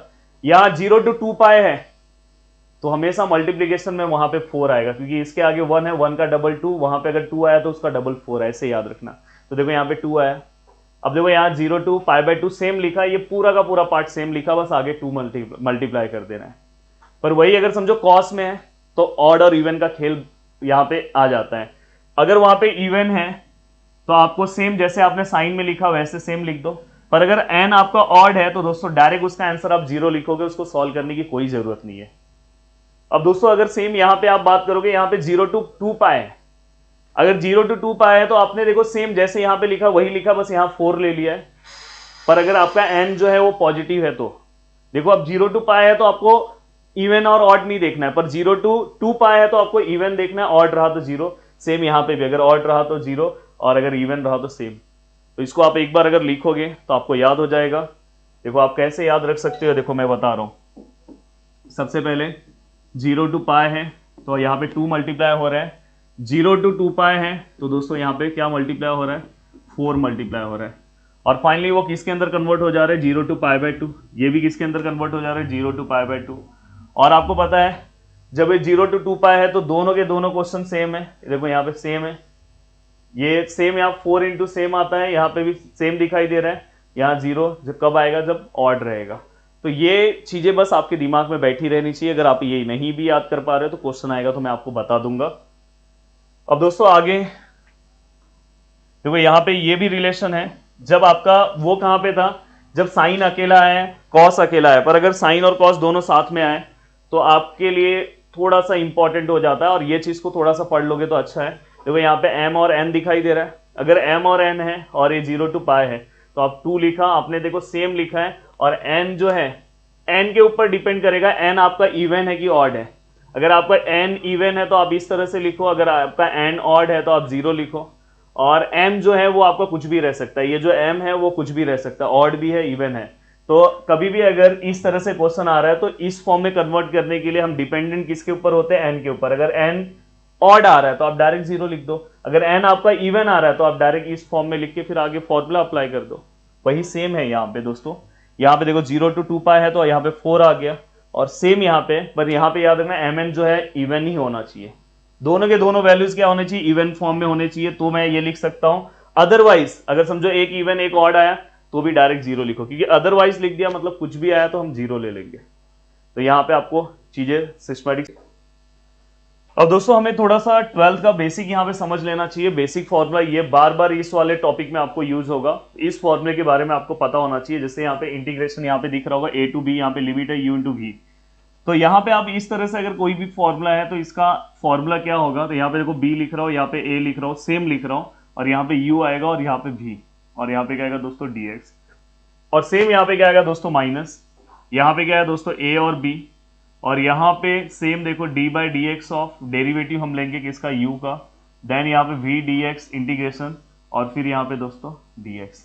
तो इस तरह से आपको ये पूरा का पूरा फॉर्मूला क्या करना है, याद कर लेना, अपने दिमाग में अच्छे से बिठा लेना है। चलो मैं फिर से आपके दिमाग में अच्छे से चीज़ों को बिठा रहा हूँ। ये देखो यहाँ पे कैसे आपको, ये आपने 12th क्लास में पढ़ा है। देखो आपने पहले यहाँ पे एक बॉक्स बना दो, बॉक्स बना के यहाँ पे क्या लिखोगे दोस्तों b, और यहाँ पे क्या लिखोगे a, देन यहाँ पे क्या आएगा u, यहाँ पे क्या आएगा दोस्तों v dx, देखो बीच में माइनस, फिर यहाँ पे आपने a b लिया, और यहाँ पे आप पहला डेरिवेटिव u का ले लो d/dx ऑफ u, और फिर दोस्तों v का इंटीग्रेशन ले लो, और फिर ये पूरे का। इस तरह से आपको इस तरह के क्वेश्चंस को क्या करना है दोस्तों, सॉल्व करना है, और इसके अंदर अप्लाई करना है आपको लाइट रूल। लाइट रूल क्या होता है ये भी आपको बता दूं। L फॉर लॉगरिथमिक फंक्शन जो लॉग वाले हैं, I मतलब इनवर्स के फंक्शन ये आपको मिलेंगे, जैसे sine inverse, cos inverse. A मतलब दोस्तों यहाँ पे आपको अलजेब्रिक फंक्शन x⁵ इस टाइप के फंक्शन मिलेंगे। T मतलब ट्रिग्नोमेट्रिक फंक्शन tan x ये सब, और E मतलब e⁻x वाले फंक्शंस। तो उसके हिसाब से हम u into v rule apply करते हैं। आएगा क्वेश्चन तो मैं आपको बता दूंगा, बस आपको पता होना चाहिए कि लाइट रूल ये 12th का ही है। देन दोस्तों इसके बाद अब यहाँ पे क्वेश्चन आ चुका है, अब इस क्वेश्चन को सॉल्व करने की हम कोशिश करेंगे। अब देखो यहाँ पे अगर आप देखोगे, इसके पहले जो मैंने आपको क्वेश्चन सॉल्व कराया, इसके पहले जो मैंने आपको अभी क्वेश्चन सॉल्व कराया, ये देखो, ये इस क्वेश्चन को अगर आप ध्यान से देखोगे, यहाँ पे 3 और 4 है। यहाँ पे चुपचाप से ये पूरा का पूरा पार्ट था, आगे कोई एक्स वैक्स नहीं था। पर अगर इस क्वेश्चन को अगर आप ध्यान से देखोगे तो यहाँ पे दोस्तों आगे आपको एक्स दिखाई दे रहा है। अब इस तरह के क्वेश्चन आपके एग्जाम में आने के चांसेस है। यहां से अब जो भी पार्ट मैं बताऊंगा वो आपके एग्जाम के लिए बहुत ज्यादा इंपॉर्टेंट है। अब देखो यहाँ पे अगर इस तरह से, तो ये यहाँ पे एक एक्स्ट्रा पार्ट क्या आ गया दोस्तों, एक्स आ गया। अब यहाँ पे मैं क्या करूंगा, यहाँ पे मैं 12th क्लास में हमने एक प्रॉपर्टीज पढ़ा था, जिस प्रॉपर्टी को मैं यहाँ पे अप्लाई करूंगा। 0 to a दिखाई दे रहा है यहाँ पे f ऑफ x है dx। तो फाइनली दोस्तों यहाँ पे देखो 0 to a सेम लिख रहा हूं मैं, पर यहाँ पे मैं लिखते टाइम ये a जो है ना, a माइनस एक्स लिखूंगा। तो यहाँ पे क्या लिखूंगा, a माइनस एक्स dx। ये हम अपने अकॉर्डिंग, हम अपने फायदे के अकॉर्डिंग, सम जब सॉल्व नहीं होता तो हम ये प्रॉपर्टी का यूज करते हैं। तो यहाँ पे वही प्रॉपर्टी यूज होगा, और इसलिए यूज हो रहा है क्योंकि यहाँ पे एक्स्ट्रा टर्म क्या आ गया, एक्स आ गया। तो इसलिए अगर आपने 12th नहीं पढ़ा है तो भी कोई दिक्कत नहीं है। देखो अब मैं देखो सेम प्रॉपर्टी यहाँ पे अप्लाई कर रहा हूँ। यहाँ पे देखो x की जगह पे मैं क्या लिखूंगा, जैसे मैंने वहां पे क्या किया, a माइनस एक्स किया, वैसे ही जहां जहां पे x है वहां पे क्या हो जाएगा, पाई माइनस एक्स। तो यहाँ पे क्या हो गया दोस्तों, पाई माइनस एक्स। यहाँ पे क्या हो गया दोस्तों, देखो x की जगह पे क्या हो गया, पाई माइनस एक्स। और ये यहाँ पे देखो 7 दिख रहा है ना, मैं इसको रेस टू 7 ऐसे लिख सकता हूँ, ये हमेशा याद रखना। देन यहाँ पे cos है, cos x की जगह पे मैं क्या लिख रहा हूँ, पाई माइनस एक्स, और उसे ही मैं रेस टू जो भी है 4 है dx मैंने इस तरह से लिख दिया। अब ये लिखने के बाद दोस्तों आपको ये दो टर्म सॉल्व करना है। देखो यहाँ पे मैं सॉल्व कर रहा हूँ साइन पाई माइनस एक्स, और दोस्तों यहाँ पे कॉस पाई माइनस एक्स। ये दो चीजें आपको क्या करना है दोस्तों, सॉल्व करना है। अब अगर आप दो चीजें अगर आप सॉल्व कर रहे हो तो देखो आपको पता है कि ट्रिग्नोमेट्रिक टेबल में पाई यहाँ पे आता है। अगर मैं ऐसे जाऊं ऐसे जाऊं, आपको पता है क्लॉकवाइज है और एंटी क्लॉकवाइज, यहाँ पे माइनस और यहाँ पे क्या आएगा दोस्तों, प्लस। जब प्लस आएगा तो आपको एंटी क्लॉकवाइज जाना है, जब माइनस आएगा तो आपको दोस्तों क्लॉकवाइज जाना है। अब यहाँ पे अगर मैं देखूं तो ये देखो ये पाए है, तो यहाँ पे अगर पाए जब भी रहेगा तो हम साइन को साइन ही लिखते हैं। ये हमने 12th क्लास में अलाइड एंगल पढ़ा है। पाए रहेगा तो हम साइन को साइन लिखेंगे, कॉस को भी हम कॉस एक्स ही लिखेंगे। अगर वही पाई बाय 2 होता तो साइन का कॉस हो जाता और कॉस का साइन। तो पाए है तो हम सेम टू सेम लिख रहे हैं, कॉस का भी हम सेम टू सेम लिख रहे हैं। बस यहाँ पे एक साइन का मैटर होगा कि यहाँ पे साइन क्या आएगा। तो दोस्तों उसी के लिए हम क्वाड्रेंट सिस्टम यूज करते हैं। अगर ये पाए है और यहाँ माइनस है तो माइनस से यहाँ से साइन आएगा, और ये देखो पाए है, इसको धक्का देगा तो कौन से क्वाड्रेंट में जाएगा, ये फर्स्ट क्वाड्रेंट है, सेकंड क्वाड्रेंट। और सेकंड क्वाड्रेंट में अगर आप देखोगे तो हमारा जो साइन है सेकंड क्वाड्रेंट में क्या होता है, पॉजिटिव होता है। देखो यहाँ से माइनस आएगा आएगा आएगा, पाए को धक्का देगा, पाए सेकंड क्वाड्रेंट में जाके गिरेगा। और सेकंड क्वाड्रेंट में आपने पढ़ा होगा आफ्टर स्कूल देन कॉलेज, तो साइन जो है सेकंड क्वाड्रेंट में क्या होता है दोस्तों, प्लस होता है। तो यहाँ पे हमारा जो साइन है वो क्या आएगा, प्लस। वही सेम यहाँ से देखो माइनस आएगा आएगा आएगा, धक्का देगा और जाके हम फिर से सेकंड क्वाड्रेंट में गिरेंगे। और सेकंड क्वाड्रेंट में साइन और कोसेक पॉजिटिव होता है, बाकी सब नेगेटिव होते हैं, इसलिए हमारा कॉस क्या होगा दोस्तों, नेगेटिव होगा। देखो ये चीज भी एक्सप्लेन, मैं चाहता तो डायरेक्ट लिख लेता, एक्सप्लेन करने के लिए मैंने ये चीजें बताई। तो प्लीज वीडियो को फिर से पीछे करना, और फिर से मैंने बोला यहाँ पे 12th की सब चीजें मैं आपको बताते जाऊंगा। इसलिए आपके अंदर मैं ये चीजें बार बार इसलिए बोल रहा हूँ कि आपके अंदर एक कॉन्फिडेंस आना चाहिए कि आपको डरना नहीं कि मेरे को 12th में इसमें कम मार्क्स थे तो मैं कैसे करूंगा। आपको यहाँ पे सब चीजें मैं बताते जाऊंगा। अब देखो ये आपने लिखा। अब फाइनली दोस्तों यहाँ पे देखो ये पूरे का आंसर आपको पता है क्या है, साइन एक्स है। अब साइन एक्स रेस टू 7 है, उसे हम साइन 7 रेस टू एक्स भी लिख सकते हैं। यहाँ पे देखो कॉस है, ये पूरे की जगह पे मैं क्या लिखूंगा, माइनस कॉस एक्स, और यहाँ पे हम 4 है और dx है। अब फाइनली अगर मैं इसे और चेंज करने की कोशिश करूँ तो दोस्तों ये 0 हो गया, ये पाई हो गया, ये पाई माइनस एक्स है। ये देखो इसे मैं ऐसे लिख सकता हूँ, सेम ऐसे लिख सकता हूँ। और ये माइनस है, अगर माइनस कोई भी है और ऊपर अगर इवन नंबर है, जैसे ये समझो माइनस है मतलब -1 है, -1 रेस टू 4 है, इवन नंबर है तो प्लस हो जाता है।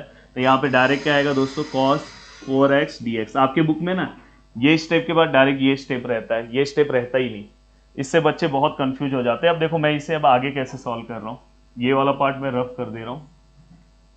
अब यहाँ पे मैं क्या करूंगा, ये पूरा का पूरा जो पार्ट है ना दोस्तों, ये अंदर मल्टीप्लाई करूंगा। अब देखो मैं अंदर मल्टीप्लाई कर रहा हूँ, ध्यान से देखना।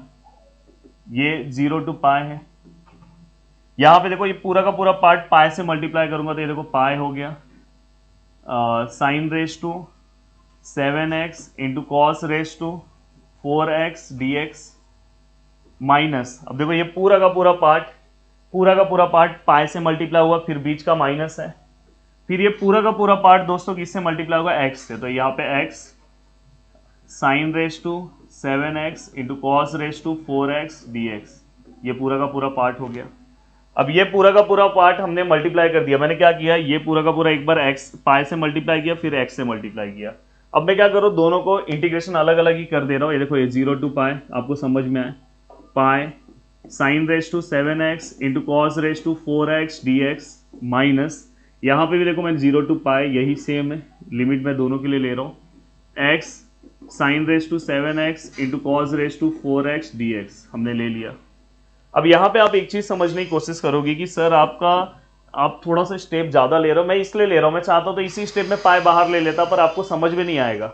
अब देखो नेक्स्ट स्टेप में मैं क्या करूँ, पाई कांस्टेंट है तो पाई बाहर लिया, अब 0 टू पाई यहाँ दिखाई दे रहा है। अब यहाँ पे अगर आप देखोगे तो यहाँ पे क्या है दोस्तों, साइन 7x है, और यहाँ पे क्या कॉस 4x है, यहाँ पे dx है। देन इसके बाद यहाँ पे अगर मैं जा रहा हूँ तो देखो यहाँ पे 0 टू पाई है, यहाँ पे आप देखोगे x है, साइन 7x है, कॉस 4x और यहाँ पे dx है। अब ये पूरा का पूरा पार्ट हमने लिख दिया। अब अगर आप ध्यान से देखोगे, देखो ये इंटीग्रेशन है, ये इंटीग्रेशन है, ये पाई ऐसे ही लिखा, ये भी देखो मैं ऐसे ही लिख रहा हूँ, बाद में मैं इसे चेंज करता हूँ। और अगर आप देखोगे ये वाला पार्ट आई थिंक अपना क्वेश्चन है, दिखाई दे रहा है, ये वाला पार्ट अपना क्या है दोस्तों, क्वेश्चन है, तो ये वाला पार्ट यहाँ पे हो गया। अब यहाँ पे क्वेश्चन है तो इसलिए मैंने देखो स्टार्टिंग में ही क्वेश्चन है तो इसे मुझे यहीं पे आई ले लेना चाहिए, या आई, तो मैं यहाँ पे क्वेश्चन के बदले यहाँ पे मैंने आई लिख दिया। अब ये क्या हो जाएगा दोस्तों, ये वाला पार्ट, ये आई है, ये आई यहाँ पे आएगा तो प्लस आई, और यहाँ पे दोस्तों पाई है। और अब यहाँ पे देखो 0 टू पाई है, अब आपको प्रॉपर्टी पे जाना होगा। देखो यहाँ पे ये 7 है, ऑड है, और ये इवन है, तो देखो हमने पीछे प्रॉपर्टीज पढ़ी है। देखो यहाँ पे मैंने क्या बोला है कि अगर दोनों के दोनों इवन है, अगर दोनों के दोनों इवन है तो आप इस तरह से आंसर्स लिख सकते हो, पर ये 0 टू 2 पाई है तो अपने को इस पे आना होगा। अगर 0 टू पाई है तो हमें बस n वाला पार्ट देखना है। कौन सा पार्ट देखना है दोस्तों, n वाला पार्ट। अगर मैं देखूंगा, अगर मेरा n इवन है तो मैं ये लिखूंगा, और मेरा अगर n ऑड है तो मैं डायरेक्ट 0 लिखूंगा। तो चेक करते हैं अपना n क्या है दोस्तों। अगर हम चेक करें यहाँ पे तो हमारा n क्या दिखाई दे रहा है आपको, n अगर आप ध्यान से देखोगे n आपको क्या दिख रहा है दोस्तों, इवन है। इवन है मतलब आप क्या लिखोगे दोस्तों, ये वाला। तो सेम ये जो पूरा का पूरा पार्ट है 2 लिख के आप इस वाले फॉर्मेट में कन्वर्ट कर सकते हो। तो देखो यहाँ पे थोड़ा सा डिफिकल्ट टॉपिक आपको लग रहा होगा, पर अच्छे से ध्यान दोगे तो बहुत अच्छे से समझ में भी आ रहा होगा। अब देखो यहाँ पे ये जो पूरा का पूरा पार्ट है, यहाँ पे मुझे प्रॉब्लम इस पार्ट ने क्या किया, 0 टू पाई इसका लिमिट है। बहुत सारे बच्चे डायरेक्ट आंसर लिख देते हैं। भाई यहाँ पे पहले आप 2 लो, पहले उसको फॉर्मूले में कन्वर्ट करो। अब देखो 0 टू पाई बाय 2 हो गया। अब आप लिख सकते हो, ये मैंने कौन सा कोरोलरी यूज किया है आपको समझ में आ रहा होगा। अगर समझो अगर ये ऑड होता तो डायरेक्ट यहाँ पे आंसर 0 हो जाता, बहुत मजा आ जाता, पर यहाँ पे डायरेक्ट आंसर 0 नहीं। अब देखो ये आई और आई क्या हो गया, 2i, ये देखो ये 2 पाई यहाँ पे हम लिख देते हैं। अब देखो इसे मैं यहाँ पे देखो इंटीग्रेशन है 0 to pi by 2 sine raise to 7x into cos raise to 4x dx। अब मुझे इसे क्या करना है दोस्तों, सॉल्व करना है। और इसे सॉल्व करने के लिए मैं रिडक्शन फॉर्मूले का यूज करूंगा। और मुझे ऐसा लगता है कि आपको रिडक्शन फॉर्मूला ऑलरेडी याद है, तो आपको कोई टेंशन लेने की जरूरत नहीं है। अब देखो ये चाहिए तो ये देखो ये 2 आप कैंसिल कर दो, ये i इक्वल टू क्या हो गया दोस्तों, यहाँ पे पाई हो गया। अब देखो मैं यहाँ पे रिडक्शन फॉर्मूला अप्लाई कर रहा हूँ। रिडक्शन फॉर्मूला अप्लाई करते टाइम आपको क्या ध्यान रखना है, देखो ये m है, 7 क्या है आपका m है, और ये क्या है दोस्तों n है। अब यहाँ पे मैंने बोला ना, वो जो मैंने फॉर्मूले बताए, अगर आपने फॉर्मूले नहीं पढ़े, ध्यान नहीं दिया, तो आपको लास्ट में तकलीफ हो जाएगा। तो ये फॉर्मूला जो मैं बता रहा हूँ वो आपको यहाँ पे अब जरूरत है। मैंने बोला फॉर्मूले के ऊपर कोई क्वेश्चन नहीं आएगा। अगर एमसीक्यू टाइप के क्वेश्चंस अगर आपके एग्जाम में आते होंगे तो पूछ सकते हैं वो, पर जनरली इस तरह से ब्रीफ क्वेश्चंस में वो पूछेंगे। अब यहाँ पे 7, यहाँ पे हम क्या लेते हैं m-1। कौन सा फॉर्मूला मैं अप्लाई कर रहा हूँ, फिर से रिवाइज करा रहा हूँ। ये देखो ये वाला फॉर्मूला, ये देखो ये दिखाई दे रहा है। इस टाइप में अगर रहेगा तो m-1, देखो मैंने ऑलरेडी सॉल्व किया है। इस तरह से मैं सॉल्व करा रहा हूँ, तो आपको सभी फॉर्मूलेज अच्छे से याद रखना है, फिर उसके हिसाब से क्वेश्चन को सॉल्व करना है। अब देखो मैं यहाँ पे अगर लिखूँ 7 - 1, तो यहाँ पे कितना आएगा 6। फिर क्या आएगा 7 माइनस, वहां पे m-1 के बाद क्या था दोस्तों, m-3 था, याद रखना। तो अब मैं यहाँ पे 7 रख रहा हूँ, 7 - 3 कितना होगा दोस्तों, 4 होगा। देन इसके बाद अब फिर से क्या आएगा, m-5 आएगा दोस्तों वहां पे फॉर्मूले में। तो यहाँ पे 7 - 5 कितना आएगा दोस्तों, 7 - 5 कितना आएगा, 2 आएगा। अब 2 हमारा क्या था, याद है मैंने बोला 2 और 1 आया तो आपको क्या करना है, स्टॉप, रुक जाना है।